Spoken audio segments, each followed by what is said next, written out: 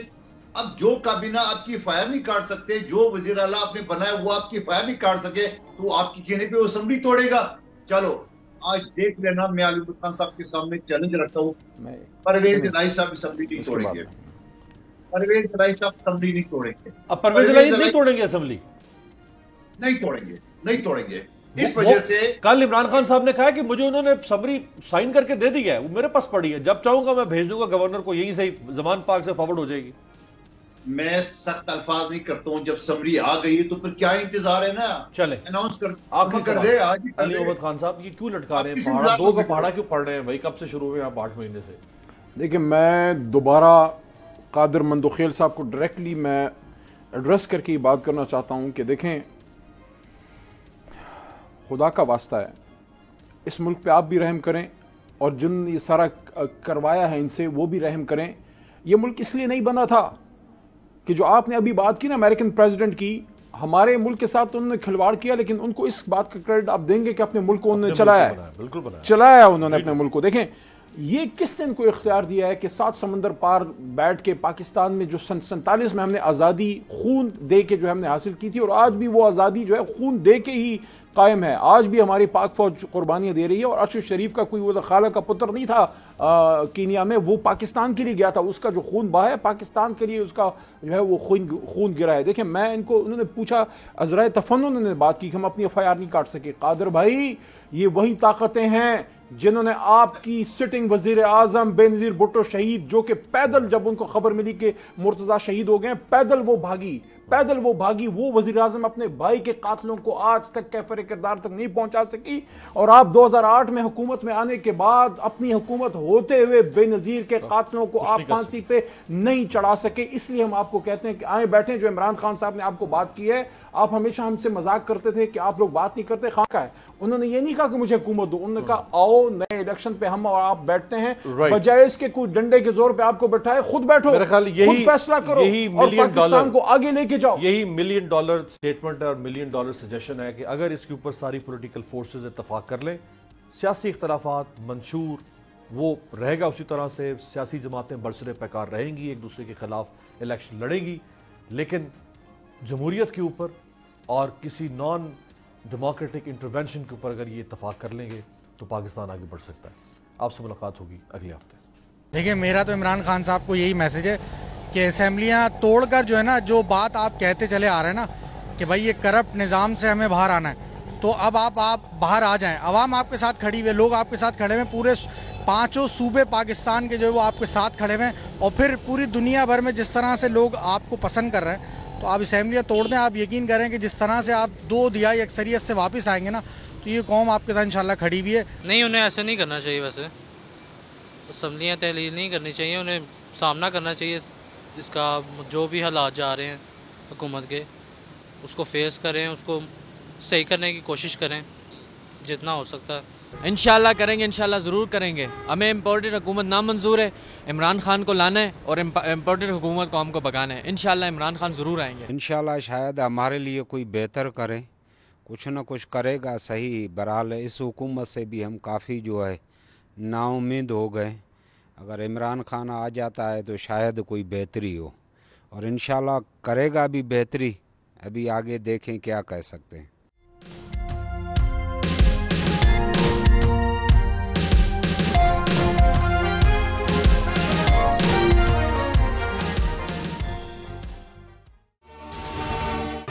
اگر آپ کو یہ ویڈیو پسند آئی ہے تو ہمارے چینل کو سبسکرائب کریں اور بیل آئیکن پر کلک کریں.